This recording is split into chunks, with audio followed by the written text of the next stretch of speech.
Welcome back, everyone. So we're going to continue on with Chapter 8, Molecular Biology.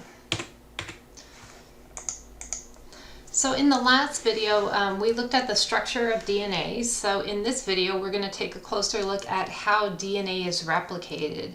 So if you recall in way back in, I guess it was our mitosis and meiosis lectures, we learned about the cell cycle. And so remember how DNA gets replicated during the S stage of the cell cycle, but we didn't talk about how that it's replicated. So we're going to spend some time in this video going through the details about how we take our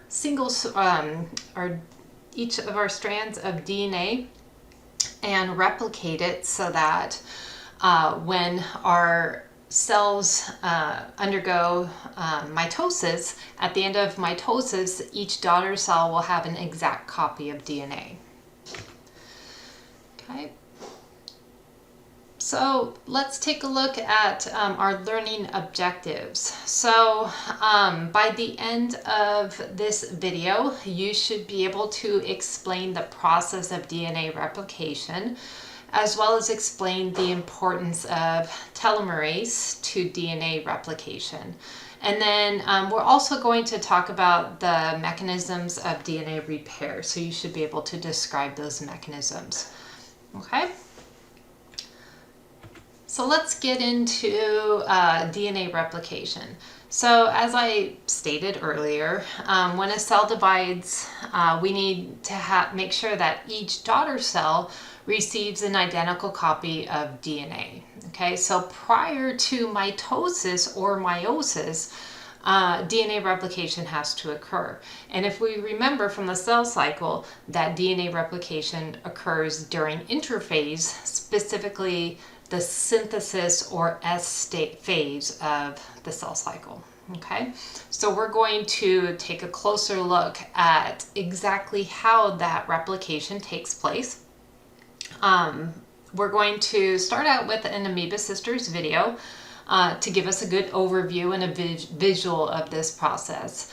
And then we're going to get into the specifics. So in this Amoeba Sisters video, pay close attention to the enzymes. Okay, so there are quite a few enzymes that we have to learn, and you might want to list the enzymes and then describe what they do. Okay, and then we'll start getting used to the terms. All right, so let's take a look at that video.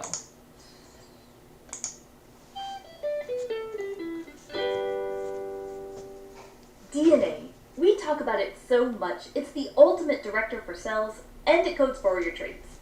With a molecule that has a function like that, it makes sense that when you make another cell, like in cell division, you would also need to get more DNA into the new daughter cell. And that introduces our topic of DNA replication, which means making more DNA. First, let's talk about where and when. First, where. Well, if it's in a eukaryotic cell, it occurs in the nucleus. However, remember, not all cells have a nucleus, such as prokaryotic cells. They don't have a nucleus. Still, both prokaryotic and eukaryotic cells do DNA replication, but there's some differences between the two that this clip doesn't go into. Next, when. When does this happen? Well, a cell is going to need to do this before it divides so that the new daughter cell can also get a copy of DNA. To get specific, in a eukaryotic cell, that's going to be before mitosis or meiosis in a time known as interphase. I think DNA replication would actually make a great video game. Still waiting for that to be invented. I'm going to introduce the key players in DNA replication so that you can get some background information. Now remember, these are just some major key players. There's a lot to this process. Many of the key players are enzymes. In biology, when you see something end in ASE, you might want to check, as it's very possible that it's an enzyme. Enzymes have the ability to speed up reactions and build up or break down the items that they act upon. So here we go with the key players. Helicase, the unzipping enzyme. If you recall that DNA has two strands, you could think of helicase unzipping the two strands of DNA. Helicase doesn't have a hard time doing that. When unzipping, it breaks through the hydrogen bonds that hold the DNA bases together. DNA polymerase, the builder. This enzyme replicates DNA molecules to actually build a new strand of DNA. primase, the initializer. With as great as DNA polymerase is, DNA polymerase can't figure out where to get started without something called a primer. Primase makes the primer so that DNA polymerase can figure out where to go to start to work. You know what's kind of interesting about the primer it makes? The primer is actually made of RNA. Ligase, the gluer. It helps glue DNA fragments together. More about why you would need that later on. Now, don't feel overwhelmed. We'll go through the basics of this sequence in order. But remember, like all of our videos, we tend to give the big picture. There are always more details and exceptions to every biological process that we can't include in such a short video. DNA replication starts at a certain part called the origin. Usually this part is identified by certain DNA sequences. At the origin, helicase, the unzipping enzyme, comes in and unwinds the DNA. Here's the thing though, you don't want these strands to come back together. So SSB proteins, which stands for single-stranded binding proteins, bind to the DNA strands to keep them separated. And topoisomerase, I always have to slow down when I say that enzyme's name, keeps the DNA from supercoiling. Supercoiling might sound super, and it can be when you're trying to compact the DNA, but it's something that needs to be controlled during DNA replication. Supercoiling can involve an overwinding of the DNA, and you need the DNA strands to be separated for the next steps. Primase comes in and makes RNA primers on both strands. This is really important because otherwise DNA polymerase won't know where to start. In comes DNA polymerase. Okay, before we go on, remember how we said DNA has two strands? They're not identical, they complement each other. In our video that covers DNA structure, we talk about how the bases pair together with hydrogen bonds. The base adenine goes with the base thymine, and the base guanine goes with the base cytosine. These strands are also anti-parallel, so they don't go in the same direction. What do we mean by direction? Well, with DNA, we don't say north or south. We say DNA either goes 5' to 3', or 3' to 5'. What in the world does that mean? Well, the sugar of DNA is part of the backbone of DNA. It has carbons. The carbons on the sugar are numbered right after the oxygen in a clockwise direction. 1', 2', 3', 4', and 5'. The 5' carbon is actually outside of this ring structure. Now, you do the same thing for the other side, but keep in mind DNA strands are anti-parallel to each other. So let's count these, again clockwise after the oxygen. 1', 2', 3', 4', 5'. And the 5' is out of this ring. This strand on the left runs 5' to 3'. And the strand here on the right runs 3' to 5'. We'll explain why all that matters in a moment. So let's take that knowledge there and look at DNA replication here. In this image, I labeled the top original strand 3' to 5'. I labeled this bottom original strand 5' to 3'. That's the original DNA that is going to be replicated. DNA is unwinding here thanks to helicase. In this example, it will keep unwinding in this direction. Primase places primers. DNA polymerase is building the new strands. Now, the thing about DNA polymerase is, when it's building a new strand, it can only build the new strand in the 5' to 3' direction, meaning it adds new bases to the 3' end on the new strand. See how it's being built in the 5' to 3' direction? This one is called the leading strand. But take a look down here. So DNA polymerase once again is building a new strand in the 5' to 3' direction. But there's a bit of a problem here. See, as DNA unwinds, because DNA polymerase can only build the new strand in the 5' to 3' direction, it has to keep racing up here next to where this unwinding is happening. You can see why then this new strand is known as the lagging strand. On this lagging strand, primers have to keep being placed in order for DNA polymerase to build. These fragments that result are known as Okazaki fragments. Primers have to get replaced with DNA bases since the primers were made of RNA. Ligase, the gluing enzyme, as I like to nickname it, has to take care of the gaps between Okazaki fragments, sealing them together. At the end of replicating, you have two identical double helix DNA molecules from your one original double helix DNA molecule. We call it semi-conservative because the two copies each contain one old original strand and one newly made one. One last thing. Surely you've had to proofread your work before to catch errors? In this process, you don't want DNA polymerase to make errors. If it matches the wrong DNA basis, then you could have an incorrectly coded gene, which could ultimately end up in an incorrect protein, or no protein.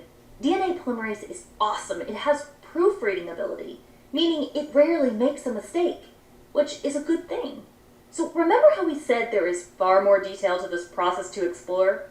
The detailed understanding of DNA replication has led to some life-saving medical treatments that can stop DNA replication in harmful cells, including pathogenic bacteria or human cancer cells. We encourage you to explore beyond the basics. Check out the further reading suggestions in the video details to explore more.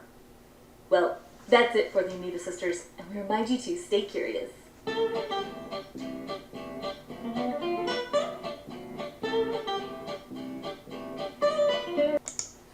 Okay, so that was, again, a great introduction into DNA replication. So now we're going to get into the details. So towards the end of the video, it talked about that semi-conservative model. So what does that mean? That means that when we have our original DNA double helix, our two strands here, those are going to serve as a template. So I'm going to take my pen out here. So let's say that I have our DNA strand, and let's say I have an A that binds with the T. And remember our complementary base pairs, A's always bind with T's, G's always bind with C's. Okay, and C's always bind with G's, T's always bind with A's. And then I'll just do another T and an A and a C and a G. Okay? So let's say this is our DNA strand, our original strand. So the original strand will be this gray color. Okay? So when we are undergoing DNA replication, each of these old strands will serve as a template for the new strand. So you can see here, I'm going to take this old strand and I'm just going to, move it down here. So it's going to be the same, A, G, C, T, T, C. And then this strand over here is, I'm just moving it down here. So T, C, G, A, G. Okay, so when these two strands separate from each other, they're going to serve as templates for new strands to form. Okay, so these new strands are going to build off of the old strand. And like the video talked about, that DNA polymerase is that enzyme that brings in new nucleotides. And so when the DNA polymerase sees an A here, it's going to put a T to bind to it, okay? When a G is on the template, then it knows that a C will bind to it. When there's a cytosine on the template, then it knows that a guanine will bind to it, and so forth, okay? So it'll just build the strand based on reading the template, okay? And then same with the other side, okay? So an A will bind with a T, a G will bind with the C, a C will bind with the G, the T will bind with an A, T will bind with an A, and a C will bind with a G. So by the end of replication, we end up with two strands of DNA that are exactly the same as each other. So look, A and T, G and C, G and C. And they're exactly the same as the original, A and T, A and T, A and T, A and T. Okay, so basically we've just replicated DNA, okay? And the copies of DNA are semi-conservative. Semi means half, right? So half conservative, think old. Half old, so there's, the old strand. Here's an old strand. And then half new, the blue strands are new.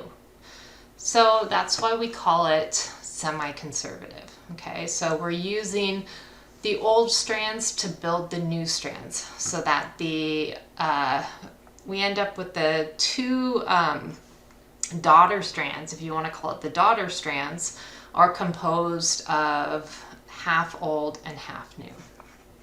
All right, so pretty neat. Okay, so the semi-conservative model that I just showed you, so that gives us a great overview of how DNA replication is going to take place. So now we're going to get into the details. Okay, so this figure, by the way, is straight out of your textbook.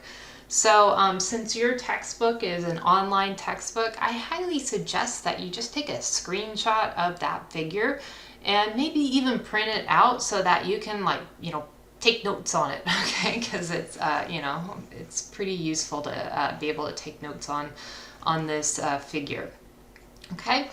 So we have 3 main stages, I guess you can call them, of DNA replication. So we break the stages down into the initiation stage, the elongation stage, and the termination stage. So we're going to go through each of these stages and talk about what happens at each stage, okay? So I'm going to walk you through each of these stages. But before we get into the stage, I just want to show you what this figure, how it's set up. Okay, so the blue lines here, this represents the DNA, the original DNA. Okay, so you can see here we have one strand of DNA going, from 3' to 5', and then here's the opposite strand going the opposite direction. Okay, so that's that anti-parallel. All right, and then so you can see how this is kind of like bubbling out. Okay, and then you can see inside the bubble, you see the red. The red is DNA being made or being placed. So these are the new strands here. So the blue is the old, the red is the new. Okay, and then the green represents RNA, which we'll talk about. Okay, so just to set things up, think blue as the old DNA, red is the new DNA. Okay, so let's start out with the first stage, the initiation stage of DNA replication. Okay, so like the video talked about, in our DNA strand, there is a specific nucleotide sequence called the origin of replication. And this is where these little proteins will bind to. And where these proteins bind to is where helicase, remember that enzyme that ends in ASE, helicase will start to unwind and open up the double helix, okay? So it unwinds and opens up the double helix. And remember from the Amoeba Sisters video, we like to refer to helicase as the unzipper enzyme. Okay, so it's unzipping the DNA. So it's breaking those hydrogen bonds that are holding the nitrogenous bases or the complementary base pairs together. Okay, so it's unzipping the double helix. All right. So now we have the helicase has unwound the double helix and opens up the DNA, and it forms what we call a replication fork. Okay, so the replication fork is just where the DNA is unzipping. Okay, now you can see here in this picture we have 2 replication forks. We have one on this end and it's going this direction, and we have one on this end and it's going this direction.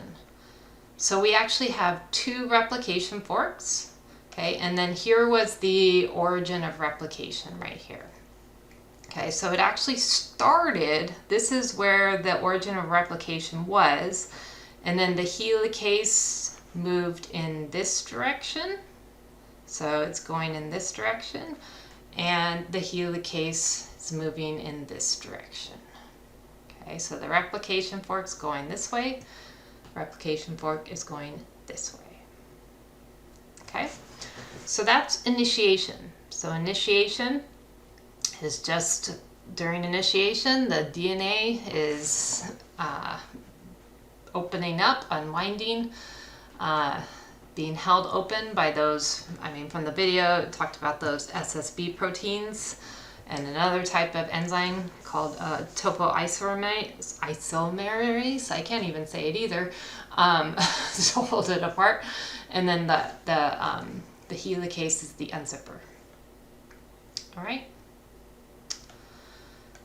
So now we have unzipped, ready to go. So then the next stage of DNA replication is elongation, okay? So we're going to start with basically a little piece of what we call an RNA primer. So an RNA primer, it's this green part. RNA primer is a sequence or basically a short stretch of RNA nucleotides that starts to initiate the replication. Okay, so basically we have to have a place for DNA polymerase to bind to. Okay, so DNA polymerase is an enzyme, right?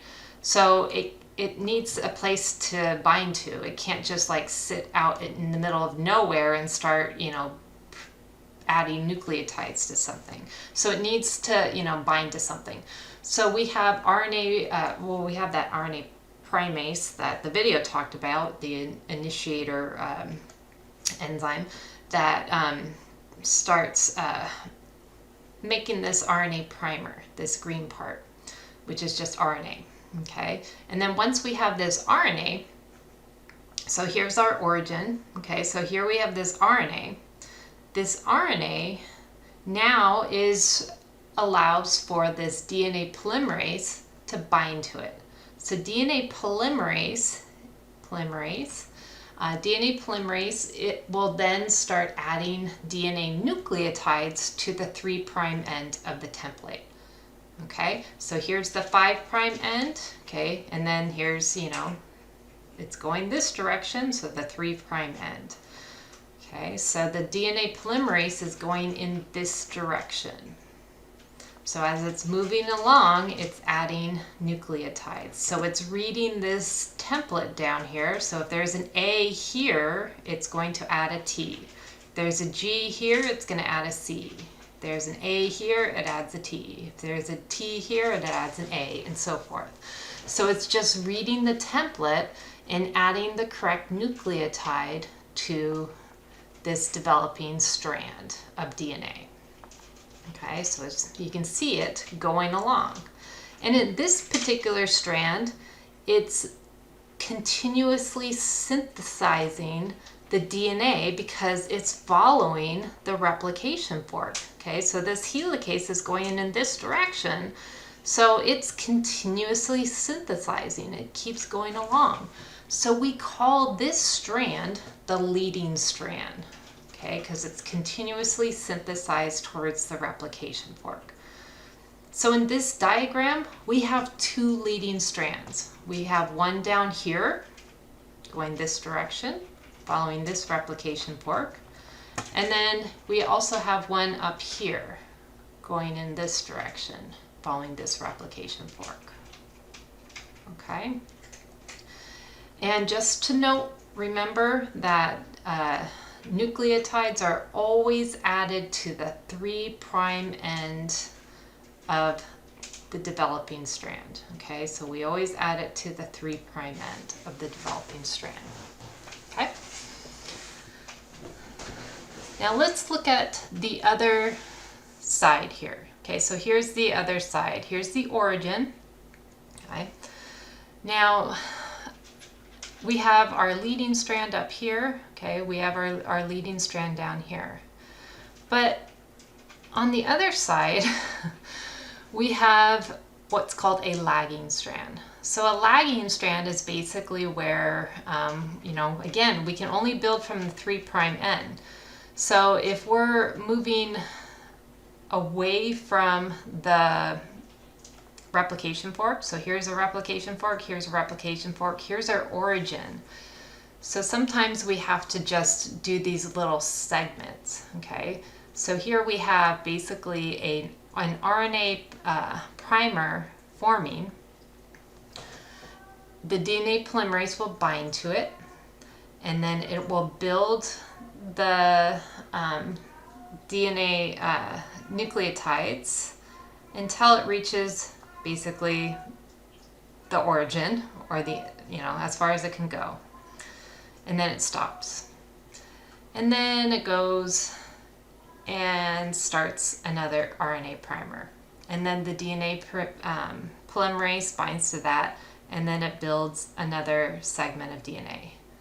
And then, some of this has opened up even more, so then the RNA primer comes back and builds another RNA piece. The DNA polymerase starts building off of that, and then it creates another short segment of DNA until it runs into this guy. Okay, so it's doing this kind of short little segments, and then starts another one, short little segment, and then starts another one, short little segment, and then, the replication fork will, move this way, so then it'll open up and do another short segment. So we call this the lagging strand, because it's moving in the opposite direction, okay? And these little short segments are called Okazaki fragments, okay? So Okazaki fragments are these short segments, okay? And that's just due to the fact that we can only add nucleotides to the 3' end, okay? We can't add it to the 5' end. Otherwise, we could just go in the same direction as the replication fork. But we can only add it in this direction. And so we just have to do these little short segments. Okay, so we've, once this is done, the replication fork is opening up this direction, then maybe we can have another RNA primer, and then we can add another DNA strand and keep going, okay? So we end up with this kind of lagging segmented strand. All right, so we keep doing this over and over until basically the whole thing has been replicated. All right, so that's elongation.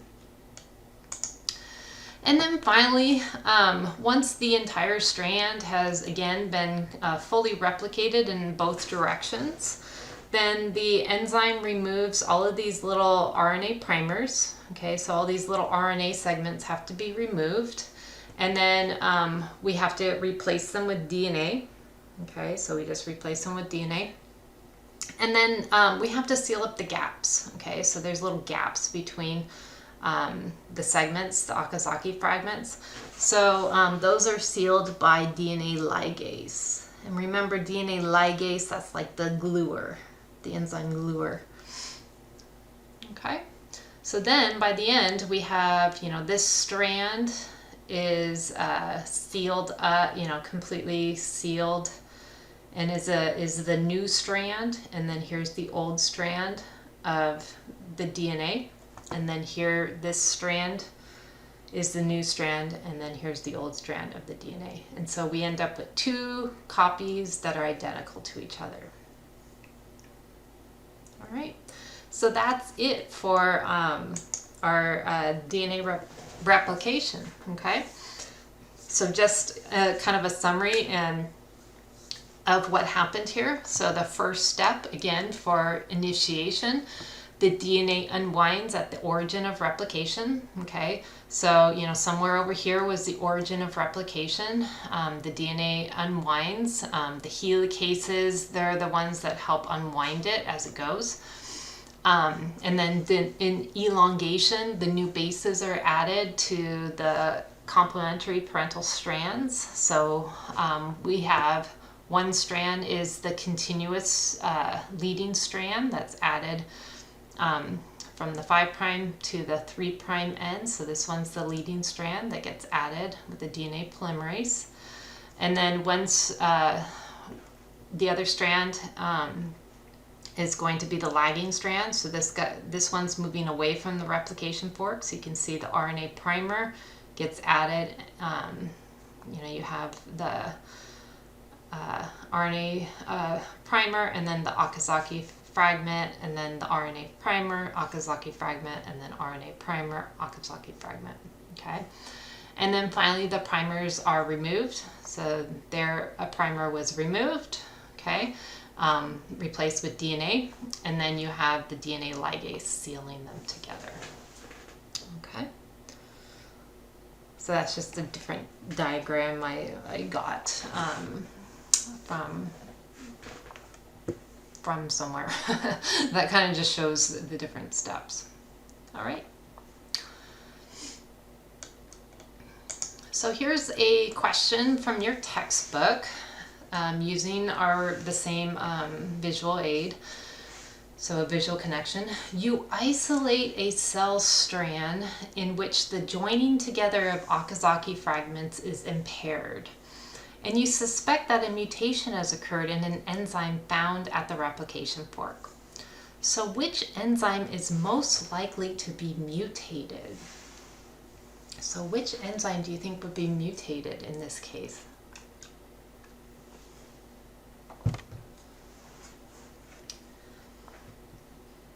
Well, if the Okazaki fragments joining together is impaired, so that means that they're not joining together. So which enzyme joins them together? It was the DNA ligase. Okay, so the DNA ligase, which I don't have shown here. Let's go back a slide. This guy, right? This guy is the one that joins them together. So that one must be missing. Okay, so the DNA ligase joins the Okazaki fragments together. So there must have been a mutation in that one. So ligase is missing. The fragments are not joining together. Okay. So again, good idea to make sure you know what each of the enzymes do. Makes it a lot easier for you to understand DNA replication. So what's helicase? What's the purpose of helicase? What's the purpose of DNA polymerase? What's the purpose of DNA ligase? Primase makes the primers and so forth. Okay. All right, so moving on. Earlier, when was that? It was last week. We briefly talked about telomeres or telomeres. So telomeres are segments of DNA found at the end of the chromosomes, okay? And they come into play here during DNA replication. So when we're doing DNA, when our cells are undergoing DNA replication, if we think about it, the lagging strand, when it's undergoing DNA replication, when it gets towards the end of our linear chromosomes, there's a segment at the very end of our DNA that it ends up not getting copied. And the reason for that is because on that lagging strand, we do, let me go back. So imagine this is, let's say we have, this is the end of the DNA strand right here, okay? So this is the very, very end. And we need to, we have, the end is near, and we have our, we need to put an RNA primer. So let's say we're trying to, put an RNA primer, but we kind of run out of room, like we don't know how it's going to bind to it, okay? So there's, at the very, very end of the strand, there's no real room for, or no real place for the primer to be made, okay? It ends up, there's nowhere for it to kind of bind to. And so we end up having, at the end, we end up having this area where we have the parental strand, and then this end that doesn't get replicated. Okay, so here's the new strand, and then we have missing parts on it. Okay, if that makes sense. And so because of this missing part, that ends up where our telomeres, our new copy of DNA is shortened. Okay, so the DNA fragment to be copied ends up being shorter than the parental strand. Okay, so telomeres, they're at the end of the linear chromosomes, And coincidentally, they actually are, they don't code for genes. Okay, so what our telomeres are in humans, they actually are just segments of DNA that don't code for anything. And they're usually just like a sequence of the same DNA over and over again. Okay. And some of these telomeres, the sequences are usually like exactly the same. And so every time the DNA replicates, they just get progressively shorter. Okay, so a little segment just doesn't get coded for, so it gets shorter, and then the next time it replicates, it gets even shorter, and the next time it gets even shorter. So the telomeres at the end, they're shortened with each round of DNA replication. Okay, but it's not a big deal because they're not genes, so it's just lost. Okay. However, there is an enzyme which we have that's called telomerase. So telomerase is an enzyme that actually contains a catalytic part that actually has an inbuilt RNA template. And this telomerase can build its own little RNA strand to it. And it can extend the telomeres, or maintain the ends of the telomeres, so that it can continue building the strand. Okay, so it can actually prevent the telomeres from shortening. So that's kind of interesting. And this was actually discovered pretty recently. I think it was discovered in like 2001 or something. So, fairly recently in, today's world. So usually we just figured that the telomeres, they just shorten and shorten and shorten. And then once the telomeres were too short, the cells would just kind of self-destruct through a process known as apoptosis. And we just figured, it's because the cell's too old. It must be just self-destructing. But this telomerase is pretty cool in the sense that it can actually extend the life of the cell by extending the telomeres so that they can continue to, they don't shorten over time. However, this enzyme is only present in certain cells. So it's only present in cells, or it's only active, I should say, in germ cells. So those, if you think about germ cells, where are germ cells in your body? So germ cells are the cells that produce sperm and eggs. Okay, so those are the ones that undergo meiosis. So they're the ones that are located in your ovaries and testes. They're also the cells found in adult stem cells. Okay, so adult stem cells are the cells that are undifferentiated, so they can differentiate into different types of cells. And unfortunately, they are also found in some cancer cells. Okay, so they're not active in adult somatic cells. Okay, so if you are talking about a skin cell, for example, so skin cells, they will have shortened telomeres every time they replicate. Okay, which makes sense because you want to constantly kill off your skin cells because your skin cells get old. I mean, we constantly slough off skin cells every single day because they get worn out. But certain cells you do want to make more of at a fairly constant rate, like sperm cells, for example. You don't want them. They constantly need to be made over and over again. You want them to be in tip-top shape, right? So you want those germ cells to be in good shape to be able to make those. Okay, so they're not telomerase is not active in adult somatic cells, but it is in germ cells, adult stem cells, and in some cancer cells. So that's pretty interesting. All right, so as far as DNA replication in prokaryotes, they have a single circular chromosome, so it's a little bit different because we have linear chromosomes and we have many of them. For E. coli has it takes about 42 minutes to replicate its DNA. So that's about 1,000 nucleotides per second. So the rate of prokaryotes' ability to replicate its DNA is a lot faster than in eukaryotes. Okay, so eukaryotes were a lot slower. It's about 50 to 100 nucleotides per second. So you can see prokaryotes, they're a lot more efficient. Okay.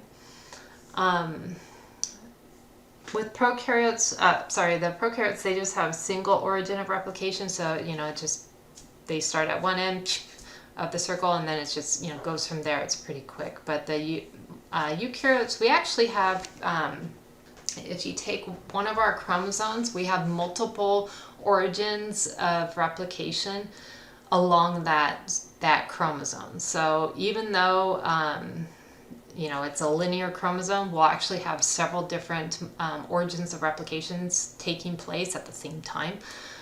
So the replication bubbles will just keep moving along until they reach each other. Let's see. And then telomerase is present in eukaryotes but not prokaryotes. All right. So we're going to watch a video from your textbook. So this textbook is just a brief video kind of showing the DNA replication process in our eukaryotic cells. DNA replication is defined as the process by which an organism's original DNA is used as a template for the production of a new complementary DNA strand.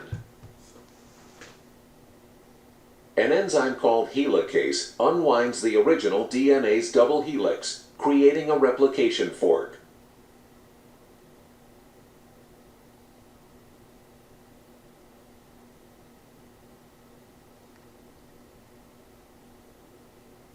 Next, an enzyme named DNA polymerase III works down the leading strand and up the lagging strand of the replication fork, synthesizing two new strands of DNA by taking free nucleotides and pairing them with the complementary bases on the original DNA template. The process of DNA replication is described as semi-conservative because the two copies of DNA produced each contain one strand of the original DNA and one entirely new DNA strand. Okay, so again, short, sweet. I do wish that they actually showed you the Okazaki fragments. But, if you do want to see other videos showing those Okazaki fragments, you can see just from after showing this video from your textbook, there are all sorts of videos that do show the Okazaki fragments. So you can see, there's all sorts of different videos out there. We'll get into protein synthesis, so ignore the protein synthesis ones, but there's a lot of videos that show DNA replication. I don't know what the dinosaur one is, but you can check out that one as well. All right, so let's take a look at DNA repair. So if we just saw how, it takes 10 to 50 nucleotides per second to be added to the DNA, the new DNA strand. How does it, how do we make sure that there's no mistakes being made? So, there are mistakes that can be made along the way when adding those nucleotides. So we do have some DNA repair mechanisms that are in place to ensure that if there is a mistake, that it does get corrected. So the first way is through DNA repair proofreading. Okay, so proofreading basically gets caught right away. So this is taking place while it's being built. So you can see, here's the big DNA polymerase adding the nucleotides. And, it just made a mistake. So there is, an A was added, based on the T, but then, we have an A on the template and oops, a G was accidentally placed there. Okay, so it was noticed right away. So the incorrect bases are removed and replaced with the correct base. Okay, and then, the proofreading was corrected, it was replaced, and then the DNA polymerase just keeps moving on its way.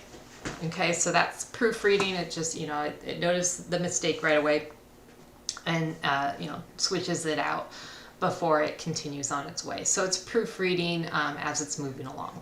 Okay, so that's the first DNA repair mechanism, is proofreading while it's placing the nucleotides. Okay.